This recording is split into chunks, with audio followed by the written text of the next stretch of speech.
le club de football de Grandlay fêtait ses 50 ans. Un tas de festivités étaient organisées pour l'occasion.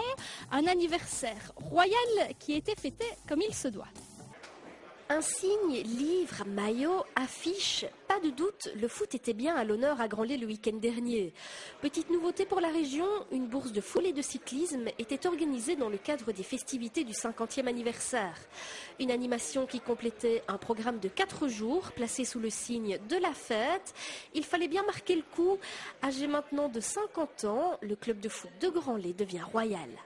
Je crois que c'est unique dans la vie d'un club et en tout cas dans la vie des comitards. C'est évident que 50 ans, c'est un peu les noces d'or du football et donc oui, effectivement, ce sera un souvenir inoubliable. Et donc avec tous mes amis de la SBL, on a tout fait pour réussir ce week-end. On a rempli vraiment les 3 jours et donc c'est merveilleux, c'est extraordinaire. Un week-end donc qui restera dans les annales. Pour le club de football de Grandlay, fêter ses 50 ans était important. Le petit club créé en 1958 a bien changé et les équipes se sont pour le moins multipliées. De plus en plus de jeunes viennent. Maintenant, on a 5-6 équipes de jeunes. On a quand même 4 équipes de ce qu'on appelle la section senior. Donc là, il y aura une provinciale 2, provinciale 4. Il y aura l'équipe réserve et les juniors. Donc 4 équipes dans le compartiment, si je puis dire, et 6 équipes dans l'équipe des jeunes. Donc oui, c'est merveilleux. Oui. Quant au projet d'avenir, le club n'est pas en reste. Agrandissement et transformation sont prévus pour les années qui viennent. Il y a du pain sur la planche. Quand nous sommes revenus au comité avec différents amis, on a fait un plan de 3 ans.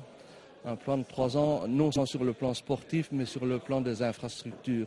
Et donc c'est clair qu'avoir un terrain pour une dizaine d'équipes, c'est manifestement trop peu.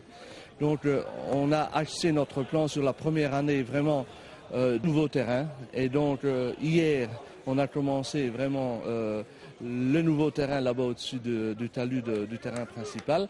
Donc ça, on va y faire 2 nouveaux terrains, avec l'éclairage qui nous permettra de nous entraîner. La deuxième année de notre plan, c'est construire des nouveaux vestiaires, parce que là aussi, avec autant d'équipes, c'est pas évident. Et la 3e année, on essaiera d'aménager un peu notre buvette, parce que effectivement, les bâtiments qui sont là-bas datent d'une 30aine d'années. Et ce qui était très bien il y a 30 ans, je ne vais pas dire n'est pas bien aujourd'hui, mais enfin disons, il y a des exigences autres et donc on doit essayer un petit peu de s'adapter.